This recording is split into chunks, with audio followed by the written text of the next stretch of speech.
ഇന്നത്തെ ദിവസത്തിനൊരു പ്രത്യേകതയുണ്ട്. അതിന് ഭരണഘടനയുമായൊരു ബന്ധമുണ്ട്. ഭരണഘടനയിൽ പൗരൻ്റെ മൗലികാവകാശങ്ങളെ അന്നത്തെ പ്രധാനമന്ത്രിയായ ഇന്ദിരാഗാന്ധി മരവിപ്പിച്ച ദിവസത്തിൻ്റെ ഓർമ്മദിനം കൂടിയാണ്.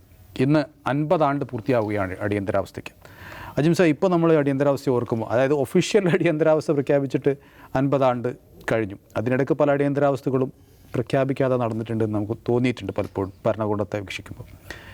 എന്താ നമ്മളിപ്പോൾ എങ്ങനെയാണ് ഭരണഘടന ഈ അടിയന്തരാവസ്ഥയെ ഓർക്കുന്നത്? ഇനി ഒരു അടിയന്തരാവസ്ഥ രാജ്യത്ത് ഉണ്ടാവില്ല എന്നാണ് ഞാൻ പ്രതീക്ഷിക്കുന്നത്. അതിൻ്റെ കാരണം എന്ന് വെച്ചാൽ അങ്ങനെ അടിയന്തരാവസ്ഥ പ്രഖ്യാപിച്ച് പൗരാവകാശങ്ങളെ സസ്പെൻഡ് ചെയ്യേണ്ട ഒരു സാഹചര്യം ഇന്ത്യയിലില്ല. അതല്ലാതെ തന്നെ നമുക്ക് ചെയ്യാൻ പറ്റും. അതല്ലാതെ തന്നെ ഇപ്പോൾ അടിയന്തരാവസ്ഥയിൽ എന്താണ് പ്രധാനമായും സംഭവിച്ചത്? മിസ എന്ന് പറയുന്നൊരു നിയമം കൊണ്ടുവന്നു. മിസ എന്ന് പറയുന്ന നിയമം ഇൻറ്റേർണൽ പീസ് നിലനിർത്താൻ വേണ്ടിയുള്ള മെയിൻ്റനൻസ് ആണ്. അതായത് രാജ്യത്തെ ആഭ്യന്തരമായ സമാധാനം നിലനിർത്താൻ വേണ്ടിയുള്ളൊരു നിയമമാണ്. അതിൻ്റെ പേരിൽ എല്ലാവരെയും, പ്രതിപക്ഷ രാഷ്ട്രീയ കക്ഷികളെയും ആക്ടിവിസ്റ്റുകളെയും എല്ലാവരെയും പിടിച്ചകത്തിടുന്നു. 38,000 പേർ പിടിച്ച് ജയിലിടുന്നു. അപ്പോൾ 38,000 പേര് പിടിച്ച് ജയിലിടാൻ ആ ഒരു നിയമം മതി. നമ്മുടെ ഇന്ത്യയിൽ ഇപ്പോൾ എന്താണ് നടന്നുകൊണ്ടിരിക്കുന്നത്? ഇപ്പോൾ UAP എന്ന് പറയുന്ന നിയമത്തിൻ്റെ ആരെയും പിടിച്ച് ജാമ്യമില്ലാതകത്തിടാം എന്ന അവസ്ഥയുണ്ട്. ആരെയും പിടിച്ച് എൻഫോഴ്സ്മെൻറ്റ് ഡയറക്ടറേറ്റ് എടുക്കുന്ന കേസുകൾ, ആ കേസുകൾ യഥാർത്ഥത്തിൽ എന്താണ്, ഉള്ളതാണോ എന്ന് പോലും അറിയില്ല. PMLA എന്ന് പറഞ്ഞൊരു ആക്ടുണ്ട്. ആരെയും പിടിച്ചകത്തിടാം. ഇപ്പോൾ കേജ്രിവാൾ അകത്ത് കിടക്കുകയാണ്, ഒരു മുഖ്യമന്ത്രിയാണ് അകത്ത് കിടക്കുന്നത്. അപ്പം അന്ന് അടിയന്തരാവസ്ഥയിൽ രാഷ്ട്രീയ നേതാക്കളെ, പ്രതിപക്ഷ കക്ഷികളെ ജയിലിടുക എന്നുള്ളതായിരുന്നല്ലോ ഏറ്റവും പ്രധാനപ്പെട്ട ഒരു ഹോട്ട് ഡിബേറ്റ് എന്ന് പറയുന്നത്. അത്രയും തന്നെ ആൾക്കാർ ഇവിടെ ഇപ്പോൾ ജയിലിടുന്നുണ്ട്. ഇപ്പോൾ 2 പ്രധാന മുഖ്യമന്ത്രിമാർ, അരവിന്ദ് കെജ്രിവാൾ അകത്ത് കിടക്കുന്നു, ഒരു മുൻ മുഖ്യമന്ത്രി ഹേമന്ത് സോറൻ അകത്ത് കിടക്കുന്നു. അവരെന്ത് കുറ്റമാണ് ചെയ്തതെന്ന് കോടതി ജാമ്യാപേക്ഷ പരിഗണിക്കുമ്പോൾ, ഇപ്പോൾ അരവിന്ദ് കെജ്രിവാളിൻ്റെ കാര്യത്തിൽ അദ്ദേഹം ചെയ്ത കുറ്റം എന്താണ് അറിയില്ല. അദ്ദേഹം ചെയ്ത കുറ്റം എന്താണെന്ന് ഇനിയും കോടതിയിൽ തെളിയിക്കപ്പെട്ടിട്ടില്ല. പക്ഷേ ഡൽഹി ഹൈക്കോടതി വീണ്ടും ആ ജാമ്യം, അനുവദിച്ച ജാമ്യം റദ്ദാക്കുന്നു. പൗരാവകാശ പ്രവർത്തകർ, ഇപ്പോൾ ഭീമ കൊറേഗാവ് കേസ്, ഭീമ കൊറേഗാവ് കേസിൽ അകത്തിറങ്ങുന്ന ആരാണ്? UPA ചാർത്തിയാണ് അകത്തിട്ടുള്ളത്. അവർ ചെയ്ത കുറ്റം എന്താണ് അറിയില്ല. അവരെന്ത് കുറ്റമാണ് ചെയ്തത് ആർക്കും അറിയില്ല. പ്രധാനമന്ത്രി നരേന്ദ്രമോദിയെ വധിക്കാൻ ഒരു പ്ലാൻ തയ്യാറാക്കിയെന്നാണ് അവരിൽ ഒരാൾക്കാരെ ചാർത്തപ്പെട്ട കുറ്റം. അപ്പോൾ ആ കുറ്റം ചാർത്തപ്പെട്ടയാളുടെ ലാപ്ടോപ്പ് ഒരു ഫോറൻസിക് പരിശോധനയിൽ മനസ്സിലായത് സർക്കാർ തന്നെ പോലീസ് തന്നെ അതിനകത്തൊരു മാൽവെയർ പ്ലാൻ ചെയ്യുകയും അതിലേക്ക് ഇങ്ങനെ ഈ കത്ത്, ഇങ്ങനെ എഴുതിയ കത്ത് അതിലേക്ക് പ്ലാൻ ചെയ്യുകയും ചെയ്തെന്നാണ്. അപ്പോൾ ടെക്നോളജി ഒരു വശത്ത്, മറുവശത്ത് ഇത്തരത്തിലുള്ള കരിനിയമങ്ങൾ, മറുവശത്ത് ഇതുപയോഗിച്ച് അടിയന്തരാവസ്ഥയിൽ ചെയ്തുകൊണ്ടിരുന്നതിനേക്കാൾ ഭീകരമായ തോതിൽ കാര്യങ്ങൾ ചെയ്തുകൊണ്ടിരിക്കുന്നു. അടിയന്തരാവസ്ഥയിലെ മറ്റൊരു വിവാദമായ പ്രശ്നമായിരുന്നു ഡൽഹിയിൽ ഉൾപ്പെടെയുള്ള പല സ്ഥലങ്ങളിലും ആളുകളുടെ കെട്ടിടങ്ങൾ പൊളിച്ച് നിൽക്കുക. സഞ്ജയ് ഗാന്ധിയുടെ നേതൃത്വത്തിൽ നടന്നുകൊണ്ടിരുന്നതാണ്. കെട്ടിടങ്ങൾ പൊളിച്ച് നിൽക്കുക, ഇല്ലീഗൽ കെട്ടിടങ്ങളാണെന്ന് പറയുക, നഗരവികസനത്തിൻ്റെ പേരിൽ ചേരികൾ എടുത്തു കളയുക. അതിലിപ്പോൾ നമ്മൾ മധ്യപ്രദേശിലും UP യിലും ഒക്കെ കണ്ടുകൊണ്ടിരിക്കുന്നു. ബുൾഡോസർ ഉപയോഗിച്ച് ആളുകളുടെ കെട്ടിടം പൊളിച്ചു കളയാണ്. അത് മറ്റത് ഒന്നും ചെയ്യാത്തവരെങ്ങനെ നഗരവികസനം എന്ന പേരാണ് പൊളിച്ചു കളഞ്ഞത്. ഇതങ്ങനെയല്ല. ആരോടാണോ ഭരണകൂടത്തിന് വിരോധമുള്ളത് അവരുടെ വീട് പൊളിച്ചു കളയുക എന്നുള്ളതാണ്. അതാരും ആവട്ടെ അവരുടെ വീട് പൊളിച്ചു കളയുക, ആളുകളെ വീട്ടിൽ നിന്ന് ഇറക്കി വിടുക. അതായത് ഒരുതരം വീടുകൾ തകർത്തുകൊണ്ട്, ആളുകളെ കൊല്ലുന്നതിന് തുല്യമായ രീതിയിൽ വീടുകൾ തകർത്തുകൊണ്ട് ജനങ്ങൾ പ്രതികാര രാഷ്ട്രീയം ചെയ്യുകയാണ്. അപ്പം അന്ന് അത് ചെയ്യാൻ അടിയന്തരാവസ്ഥ പ്രഖ്യാപിക്കേണ്ടതൊന്നും അതിൻ്റെ ഒന്നും ആവശ്യമില്ല. ഇപ്പം നടക്കാത്തൊരു കാര്യം വാസക്ടമി മാത്രമാണ്, നിർബന്ധ വന്ധ്യീകരണം മാത്രമാണ് അടിയന്തരാവസ്ഥ പ്രഖ്യാപിക്കാതെ ആളുകൾ ചെയ്യാതിരിക്കുന്ന കാര്യം. അപ്പോൾ അടിയന്തരാവസ്ഥ കാലത്ത് എന്തൊക്കെയാണ് നടന്നത്? രാഷ്ട്രീയ പ്രവർത്തകരെ ഗൂഢാലോചനയിലൂടെ അകത്തിടുക. ഇപ്പം ജോർജ് ഫെർണാണ്ടസിൻ്റെ കഥ ഓർക്കുന്നുണ്ട്. ജോർജ് ഫെർണാണ്ടസിന് അകത്തിട്ടത് ബറോഡ ഡൈനാമിറ്റ് കേസ് എന്ന് പറഞ്ഞ കേസാണ്. അതായത് അന്ന് അടിയന്തരാവസ്ഥയ്ക്കെതിരെ അതിശക്തമായ ജനകീയ പ്രതിരോധം ഉയർന്നു വന്നിരുന്നു. ജയപ്രകാശ് നാരായണൻ്റെയും ജോർജ് ഫെർണാണ്ടസിൻ്റെയും നേതൃത്വത്തിൽ അങ്ങനെ ഉയർന്നു വന്ന ജനകീയ പ്രതിരോധങ്ങൾക്ക് ജയപ്രകാശ് നാരായണനെ ഉൾപ്പെടെ അകത്തിട്ടു. ജോർജ് ഫെർണാണ്ടസിനകത്തിട്ട് ജോർജ് ഫെർണാണ്ടസാണ് ഏറ്റവും വലിയ സമരം നയിച്ചത്. അതായത് റെയിൽവേ ട്രേഡ് യൂണിയനുകളുടെ നേതാവായിരുന്നു അദ്ദേഹം. ഇപ്പോൾ റെയിൽവേ തൊഴിലാളികളുടെ സമരം നയിച്ചുകൊണ്ട് റെയിൽവേ ബന്ധാക്കി. അപ്പോൾ അദ്ദേഹത്തെ ട്രെയിനിന് ബോംബ് വയ്ക്കാൻ ശ്രമിച്ചു എന്ന് പറഞ്ഞിട്ടാണ് ബറോഡ ബോംബ് കേസിൽ പിടിച്ചകത്തിട്ടത്. പിന്നീട് വന്ന ജനതാ പാർട്ടി സർക്കാർ ആ കേസ് വിഡ്രോ ചെയ്യുകയായിരുന്നു ചെയ്തത്. അപ്പോൾ അങ്ങനെ അന്ന് നടന്ന കാര്യങ്ങളുടെ ഒരു റെപ്ലിക്ക നടന്നുകൊണ്ടിരിക്കുകയാണ്. അന്ന് രാജനെ പോലീസ് അറസ്റ്റ് ചെയ്തുകൊണ്ടുപോയി തല്ലിക്കൊന്നു. നമ്മളിപ്പോഴും നജീബ് എവിടെയെന്ന് ചോദിച്ചുകൊണ്ടിരിക്കുന്നു ഡൽഹിയിൽ. അറിയില്ലല്ലോ, ഇപ്പോഴും ചോദിക്കുന്നില്ല. രാജന് വേണ്ടി അന്ന് ഈശ്വരവാര്യർ നടന്ന് ചോദിച്ചു, ഇവിടെ ചോദിക്കാനില്ല, ചോദിച്ചിട്ടും ഒരു അനക്കമില്ല. അപ്പോൾ അന്ന് അടിയന്തരാവസ്ഥയിൽ എന്താണ് സംഭവിച്ചത് അതിൻ്റെ റെപ്ലിക്ക ഇവിടെ നടക്കുകയാണ്. അതൊരു അപ്രഖ്യാപിത അടിയന്തരാവസ്ഥ ഇപ്പോൾ നടന്നുകൊണ്ടിരിക്കുകയാണ്. പക്ഷേ ജനം അപ്പോൾ അടിയന്തരാവസ്ഥ കാലത്ത് ഉണ്ടായി ഈ പറയുന്ന അതിനിഷ്ഠൂരമായ പൗരാവകാശ ധ്വംസനങ്ങൾക്കെതിരെ ജനം തെരഞ്ഞെടുപ്പിൽ വിധി എഴുതിയിരുന്നു. പക്ഷേ ഈ അപ്രഖ്യാപിത അടിയന്തരാവസ്ഥയിൽ അങ്ങനെ ഒരു വിധിയെഴുത്ത്, ഇപ്പോൾ പ്രതിപക്ഷത്തിന് അധികാരം കിട്ടുന്ന രീതിയിലുള്ളൊരു വിധിയെഴുത്ത് ഇതുവരെ ഉണ്ടായിട്ടില്ല എന്ന് മാത്രമേ ഉള്ളൂ. പക്ഷേ ആ ഒരു കഴിഞ്ഞ 10 വർഷം നീണ്ടു നിന്ന ഈ അപ്രഖ്യാപിത അടിയന്തരാവസ്ഥ കഴിഞ്ഞ തെരഞ്ഞെടുപ്പിൽ ജനം വിധി എഴുതി. അതും അന്നത്തെ അടിയന്തരാവസ്ഥയിൽ ഇന്ദിരാഗാന്ധിക്കെതിരെ വിധി എഴുതി അതേ ഉത്തർപ്രദേശിൽ നിന്നാണ്. ഇക്കുറി എന്താണ് കഴിഞ്ഞ 10 വർഷത്തെ ഭരണത്തിനെതിരായുള്ള വിധിയെഴുത്തുണ്ടായതെന്ന് നമ്മൾ ശ്രദ്ധിക്കണം. അന്ന് ഇന്ദിരാഗാന്ധിക്ക് ഒറ്റ സീറ്റ് കിട്ടില്ല UP-യിൽ. പക്ഷേ ഇവിടെ അങ്ങനെയല്ല എന്നുള്ള വ്യത്യാസം മാത്രമേ ഉള്ളൂ. പ്രഖ്യാപിത അടിയന്തരാവസ്ഥയും യഥാർത്ഥ അടിയന്തരാവസ്ഥയും വ്യത്യാസമാണ്. ഇനി അടിയന്തരാവസ്ഥ കാലത്ത് അടിയന്തരാവസ്ഥ എന്തുകൊണ്ടുണ്ടായെന്നുള്ളത് ഓർക്കുന്നത് നല്ലതാണല്ലോ. അടിയന്തരാവസ്ഥയ്ക്ക് പല കാരണങ്ങളുണ്ട്. അതിലൊന്ന് ഏറ്റവും പ്രധാനപ്പെട്ട കാര്യം, ഇന്ദിരാഗാന്ധി എന്ന പ്രധാനമന്ത്രി അവർ പാർട്ടിക്കകത്തും രാജ്യത്തും അവർ സ്വയം ഒരു ഏകാധിപതിയായി സ്വയം വിശ്വസിക്കുകയും അങ്ങനെ പെരുമാറുകയും ചെയ്തു എന്നുള്ളതാണ്. അങ്ങനെ ആ പാർട്ടിയിൽ നിന്ന് ഇന്ദിരാഗാന്ധി പുറത്തു പോകുന്നു, ഇന്ദിരാഗാന്ധി വേറെ പാർട്ടി ഉണ്ടാക്കുന്നു, സംഘടനാ കോൺഗ്രസ് എന്ന പേരിൽ പഴയ കോൺഗ്രസ്സുകാർ നിലനിൽക്കുന്നു. അതിലേറ്റവും പ്രധാനപ്പെട്ട കാര്യമാണ് നമ്മൾ കാണേണ്ടത്, ഇന്ദിര എന്തുകൊണ്ട് തൻ്റെ പാർട്ടിയിലെ തന്നെ ഈ വെറ്ററൻസ് ആയിട്ടുള്ള ആൾക്കാരോട് എതിർത്തു എന്നുള്ളത് ചോദിച്ചാൽ സോവിയറ്റ് യൂണിയനുമായിട്ടുള്ള ഇന്ദിരാഗാന്ധിയുടെ ബന്ധത്തെ ഇവർ ഇഷ്ടപ്പെട്ടിരുന്നില്ല. അപ്പോൾ ഇന്ദിരാഗാന്ധി തന്നെ അതിനെ വ്യാഖ്യാനിക്കുന്നത് ഞാൻ ലെഫ്റ്റും അവരൊക്കെ വലതുപക്ഷമാണെന്നാണ്. രാജ്യത്തെ വലത് ശക്തികൾക്കെതിരായിട്ടുള്ള നടപടികളായിട്ടാണ് അവരെല്ലാ ചെയ്തിലേയും ന്യായീകരിച്ചത്. പക്ഷേ അതെല്ലാം ഏകാധിപത്യപരമായിരുന്നു. ഇപ്പം നമ്മൾ നോട്ട് നിരോധനത്തിൽ കണ്ടതുപോലെ നോട്ട് നിരോധനം മന്ത്രിസഭ പറഞ്ഞില്ല എന്ന് പറയുമല്ലോ, അതുപോലെ ഈ എമർജൻസി പ്രഖ്യാപിക്കുന്നൊന്നും മന്ത്രിസഭ പറഞ്ഞിട്ടില്ല. ഒരു നിയമം പാസ്സാക്കുന്ന പോലെ ഒന്നും മന്ത്രിസഭ പറയുന്നുണ്ടായിരുന്നില്ല. അതിൻ്റെ അതേ റിപ്ലിക്കാണ് ഇപ്പോൾ നമ്മൾ കണ്ടുകൊണ്ടിരിക്കുന്നത്. ഇന്ദിരാഗാന്ധി എന്താണോ ചെയ്തത് അതിൻ്റെ അതേ റിപ്ലിക്കാണ് ഇപ്പോൾ കണ്ടുകൊണ്ടിരിക്കുന്നത്. മറ്റൊരു പ്രധാനപ്പെട്ട കാര്യം, അന്ന് ഈ അടിയന്തരാവസ്ഥയെ എതിർത്ത ആളുകൾ അതാരാണെന്നുള്ളത് വളരെ പ്രധാനമാണ്. അതിൽ വളരെ പ്രധാനപ്പെട്ട ആളുകൾ ഈ ജനതാ പാർട്ടി നേതാക്കന്മാർ, ഇപ്പോൾ മുലായം സിംഗ് യാദവ്, നേരത്തെ പറഞ്ഞ ജോർജ് ഫെർണാണ്ടസ്, അതിലെ ജനസംഘത്തിൻ്റെ നേതാക്കൾ, അതായത് LK അദ്വാനി, വാജ്പേയി എന്നിവരൊക്കെയാണ്. അപ്പോൾ അന്ന് നിരോധിക്കപ്പെട്ടൊരു സംഘടനയാണ് RSS. അടിയന്തരാവസ്ഥ കാലത്ത് RSSൻ്റെ അന്നത്തെ നിലപാട്, ഈ അടിയന്തരാവസ്ഥയുടെ നിലപാട് കൗതുകരമാണ്. അത് പഠിക്കേണ്ട ഒരു സംഭവമാണ്. കാരണം ഇപ്പോൾ ബംഗ്ലാദേശ് വിമോചനം 1971 ആ യുദ്ധം, ബംഗ്ലാദേശ് യുദ്ധം നടന്ന് ബംഗ്ലാദേശ് എന്ന രാജ്യം സ്ഥാപിതമായതിനു ശേഷമാണ് ഈ ഇന്ദിരാഗാന്ധി കുറേ കൂടി ഒരു പോപ്പുലർ ആവുന്നതും സ്വയം ദുർഗ എന്ന് വിശേഷിപ്പിക്കുന്നതും. ദുർഗ എന്ന് ഇന്ദിരാഗാന്ധി RSS വിശേഷിപ്പിച്ചിരുന്നു. അപ്പോൾ അവരത്ര ഒരു മൈറ്റി റൂളറായിട്ട് വരുന്നത്. അപ്പോൾ അന്ന് ഇന്ദിരാഗാന്ധിയുടെ എല്ലാ തരത്തിലുള്ള ഈ ബംഗ്ലാദേശ് വിമോചനം ഉൾപ്പെടെയുള്ള എല്ലാ കാര്യങ്ങൾക്കും RSS പിന്തുണയായിരുന്നു. പക്ഷേ എമർജൻസി പ്രഖ്യാപിച്ചു കഴിഞ്ഞപ്പോൾ, അടിയന്തരാവസ്ഥ പ്രഖ്യാപിച്ചു കഴിഞ്ഞപ്പോൾ ജനസംഘത്തിൻ്റെ നേതാക്കളൊക്കെ ഈ ഇതിനെതിരെ അടിയന്തരാവസ്ഥയ്ക്കെതിരെ സമരരംഗത്തുണ്ടായിരുന്നു. ഇപ്പോൾ അരുൺ ജെയ്റ്റ്ലി പോലുള്ള അന്നത്തെ ABVP നേതാവായിരുന്നു അദ്ദേഹം, അവരൊക്കെ സമരരംഗത്തായിരുന്നു. പക്ഷേ RSSൽ ഇത് രണ്ടഭിപ്രായമായിരുന്നു. RSSൻ്റെ ഒരു വിഭാഗം അടിയന്തരാവസ്ഥ മോശമാണെന്ന് പറയും, മറുവിഭാഗം ഇത് കുഴപ്പമില്ല, ഇന്ദിരാഗാന്ധി ചെയ്യുന്നത് നല്ലതാണെന്ന് പറയും ചെയ്തിട്ടുണ്ടായിരുന്നു. അതാണ് അതിൻ്റെ രസം. ഏക്നാഥ് റാനഡെ അന്നത്തെ ഈ ഗോൾവാർക്കറുടെ സെക്കൻഡ് ആയിട്ടുള്ള ആളാണ്, RSSൽ രണ്ടാമനായിട്ട് അറിയപ്പെടുന്നതാണ് ഏക്നാഥ് റാനഡെ. അദ്ദേഹം ഈ അടിയന്തരാവസ്ഥയെ പുകഴ്ത്തിയ ആളാണ്. അത് കുഴപ്പമൊന്നുമില്ല. അങ്ങനെ പുകഴ്ത്തിയതിൻ്റെ പേരിൽ അന്നത്തെ സാംസ്കാരിക ഗവേഷണ കേന്ദ്രത്തിൽ ഇദ്ദേഹത്തെ നിയമിക്കുകയും നമ്മുടെ കന്യാകുമാരിയിലെ വിവേകാനന്ദപ്പാറ പോലുള്ള ഈ മോണ്യുമെൻറ്റ്സ് ഉണ്ടാക്കാനുള്ള ഒരുപാട് പ്രൊജക്റ്റിൻ്റെ ഭാഗമാവുകയും അതുവഴി ഈ ഇതിനെ എതിർത്ത് അറസ്റ്റിലായി കിടക്കുന്ന RSSകാരുടെ മോചനത്തിന് വേണ്ടി ഇന്ദിരാഗാന്ധിയായിട്ട് സംസാരിക്കുന്ന ആളാണ് ഏക്നാഥ് റാനഡെ. എന്ന് മാത്രമല്ല വാജ്പേയിക്ക് അന്ന് വയ്യായിരുന്നു, തീരെ വയ്യാത്തൊരവസ്ഥയായിരുന്നു. വാജ്പേയി മാപ്പ് എഴുതി കൊടുത്ത് ജയിലിൽ നിന്ന് പുറത്തിറങ്ങി വീട്ടിൽ പരോളിലാണ് ജീവിച്ചുകൊണ്ടിരുന്നത്.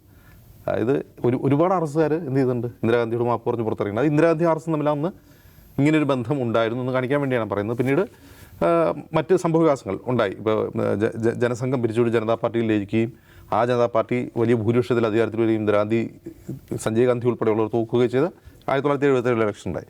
നമ്മളിതിന് മനസ്സിലാക്കേണ്ട ഒരു കാര്യം, ഇനി ഇപ്പോൾ നടക്കുന്ന അപ്രഖ്യാപിത അടിയന്തരാവസ്ഥയാണെങ്കിൽ, നമ്മൾ മുമ്പ് സൂചിപ്പിച്ചത് അങ്ങനെ ആണെങ്കിൽ, അതിനെ മറികടക്കാനുള്ള വഴി എന്താണ്? അതിനെ മറികടക്കാനുള്ള വഴി ജനങ്ങളാണ് ഇതിലെത്തി സമരം ചെയ്യുക എന്നുള്ളതാണ്. അന്നത്തെ അടിയന്തരാവസ്ഥയ്ക്കെതിരെ സമരം പൊട്ടിപ്പുറപ്പെട്ടത് പഞ്ചാബിൽ നിന്നാണ്. അകാലികളാണ് അന്ന് പഞ്ചാബിൽ നിന്നാണ് സമരം പൊട്ടിപ്പുറപ്പെട്ടത്. ഇവിടെയും നമ്മൾ കാണുന്നത് എന്താണ്? കർഷക സമരം നടക്കുന്നത് പഞ്ചാബിൽ നിന്നാണ്. ബാലറ്റിലൂടെ ഈ ഏകാധിപത്യ പ്രവണതയ്ക്കെതിരെ മറുപടി കൊടുക്കുന്ന UP-യിൽ നിന്നാണ്, അന്നത്തെ പോലെ ബീഹാറിൽ നിന്നാണ്. അപ്പോൾ ഇത്തരത്തിൽ ജനങ്ങളാണ് ഇതിലെത്തി സമരം ചെയ്യാൻ പ്രതിപക്ഷം എന്ന് പറയപ്പെടുന്നവർ ക്യാപ്പബിൾ ആണോ എന്നുള്ളതാണ് പ്രധാനപ്പെട്ട ചോദ്യം. അവരെത്രമാത്രം ശക്തരാകുന്നു അത്രമാത്രം അവർക്ക് ജനകീയ പിന്തുണ കിട്ടും. ഈ കഴിഞ്ഞുപോയ ഇലക്ഷൻ അതിനൊരു തെളിവാണ്. പക്ഷേ അത് ആ 635 ദിവസം അത് രാജ്യത്തിൻ്റെ ഇരുണ്ട ദിവസമായിട്ടാണ് കണക്കാക്കപ്പെടുന്നത്. അപ്പോൾ ആദ്യം സൂചിപ്പിച്ച പോലെ ആ ഇരുണ്ട ദിനങ്ങൾ ആവർത്തിക്കപ്പെടുകയാണ്. ഇരുണ്ട ദിനങ്ങൾ അതേപടി ആവർത്തിക്കപ്പെടുകയാണെന്ന് ചോദിച്ചാൽ നമുക്കങ്ങനെ പറയാൻ കഴിയില്ല.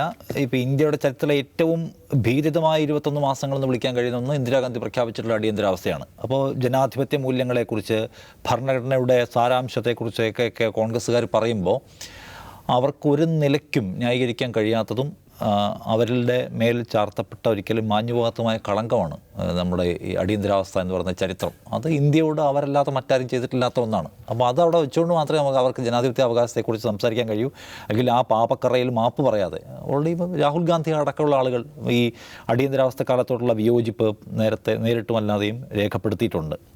അപ്പോൾ ഇത് ഒരു അടിയന്തരാവസ്ഥയാണോ എന്ന് ചോദിച്ചാൽ അങ്ങനെ പറയാൻ കഴിയുന്ന കുറേ ഫാക്ടേഴ്സ് ഉണ്ട്. ഇപ്പം അജിംസ് നേരത്തെ പറഞ്ഞല്ലോ, അതായത് 1975 തുടങ്ങി 77 21 മാസം കഴിഞ്ഞ് അടിയന്തരാവസ്ഥ അവസാനിപ്പിച്ച് തെരഞ്ഞെടുപ്പിലേക്ക് പോകുമ്പോൾ ഇൻ്റലിജൻസ് ഏജൻസികളെല്ലാം ഇന്ദിരാഗാന്ധിക്ക് കൊടുത്ത നിർദ്ദേശം അല്ലെങ്കിൽ കൊടുത്ത ഇൻപുട്ട് സർക്കാരിനെ കുറിച്ച് രാജ്യത്തെങ്ങും മികച്ച മതിപ്പാണ്. എന്ന് വെച്ചാൽ ഈ അടിയന്തരാവസ്ഥ കാലത്ത് പൗരാവകാശങ്ങൾ ലംഘിക്കപ്പെട്ടു, മീഡിയ സെൻസർഷിപ്പ് ഉണ്ടായി, ഒരുപാട് ആളുകൾ ജയിലിൽ പോയി എന്നൊക്കെ പറയുമ്പോഴും രാജ്യത്തിൻ്റെ സുസ്ഥിര വികസനത്തിന് വേണ്ടി താൻ കുറേ പരിപാടികൾ ചെയ്തു. ഇപ്പോൾ 20 ദിന കർമ്മ പരിപാടിയൊക്കെ അടിയന്തരാവസ്ഥ കാലത്ത് ഇന്ദിരാഗാന്ധി കൊണ്ടുവരുന്നുണ്ടല്ലോ. അതുമാത്രമല്ല, ഇന്ത്യ പാകിസ്ഥാനുമായിട്ടുള്ള യുദ്ധം കഴിഞ്ഞ കാലഘട്ടമാണ്. അപ്പം നാഷണൽ സെക്യൂരിറ്റി ഒരു പ്രധാനപ്പെട്ട ഘടകമാണ്. വ്യവസായ വളർച്ച, കയറ്റുമതി, അങ്ങനെ കുറേ കാര്യങ്ങൾ പറഞ്ഞു. സമരങ്ങളൊക്കെ ഇല്ലാതാക്കി രാജ്യം ഉത്തരോത്തരം വികസിക്കുകയാണ് എന്നാണ് അവരുണ്ടാക്കിയ ഒരു നെറേറ്റീവ്. അതിൽ അവർ തന്നെ വിശ്വസിക്കുകയും ചെയ്തു. അപ്പം ഈ ഏജൻസികൾക്ക് കൊടുത്ത ഇൻപുട്ട് ഇത് ശരിയായ സമയമാണ്, ഇലക്ഷൻ നടത്താൻ സർക്കാരിന് നല്ല മതിപ്പാണ്. അപ്പോൾ അവർ അടിയന്തരാവസ്ഥ അവസാനിപ്പിക്കുന്നു, നേരെ തെരഞ്ഞെടുപ്പിലേക്ക് പോകുന്നു. നമ്മൾ രാമക്ഷേത്രം ഉണ്ടാക്കി ഇന്ത്യയെ വലിയ തോതിൽ മുകളിലേക്ക് കൊണ്ടുപോയി, പറ്റിയ സമയം എന്ന് വിചാരിച്ച് തെരഞ്ഞെടുപ്പിനെ നേരിടുമ്പോൾ എന്താ സംഭവിച്ചത് ആ സർക്കാർ താഴെ പോയില്ലെങ്കിലും ഏറ്റവും വലിയ ഒറ്റയ്ക്ക് ഭരിക്കാൻ കഴിയുന്ന കക്ഷി എന്നുള്ള ഭൂരിപക്ഷം ജനങ്ങൾ കൊടുത്തില്ലല്ലോ. എന്ന് മാത്രമല്ല, ഈ പറഞ്ഞ ഹിന്ദി ഹാർട്ട്ലാൻഡിൽ അടിപതറുകയും ചെയ്തു. അന്ന് ഇന്ദിരാഗാന്ധിക്ക് കിട്ടിയ സീറ്റുകൾ ബഹുഭൂരിപക്ഷവും ഇവിടുന്നാണ്, നമ്മുടെ നാട്ടിൽ നിന്നാണ് കിട്ടിയതെങ്കിൽ ഏതാണ്ട് ആ നിലയ്ക്കുള്ള സംഗതി ഇവിടെ പുതിയ പുതിയ സാധ്യതകളെ BJP ഓപ്പൺ ചെയ്യുകയും ഹിന്ദി ഹാർട്ട്ലാൻഡിൽ അവർക്ക് പ്രയാസം അനുഭവിക്കുകയും ചെയ്യേണ്ടതൊക്കെ വന്നു. ഇന്ദിരാഗാന്ധിയും മകൻ സഞ്ജയ് ഗാന്ധിയും അവരുടെ കിച്ചൺ ക്യാബിനറ്റാണ് കാര്യങ്ങളെന്ന് തീരുമാനിച്ചുകൊണ്ടിരുന്നത്. ആ തെരഞ്ഞെടുപ്പിൽ സമ്പൂർണ്ണമായി പരാജയപ്പെടുകയും ചെയ്തു. മോദി പരാജയപ്പെട്ടില്ലെങ്കിലും മോദി വാരണാസിയിൽ 3 ലക്ഷം വോട്ട് കുറഞ്ഞ് അപമാനിതനാണ് വിജയിക്കുന്നത് എന്നോർക്കണം. അവരുണ്ടാക്കിയിട്ടുള്ള ഈ ഫൈസാബാദ് പോലെയുള്ള സ്ഥലങ്ങളിൽ അവർ വലിയ പരാജയം ഏറ്റുവാങ്ങി.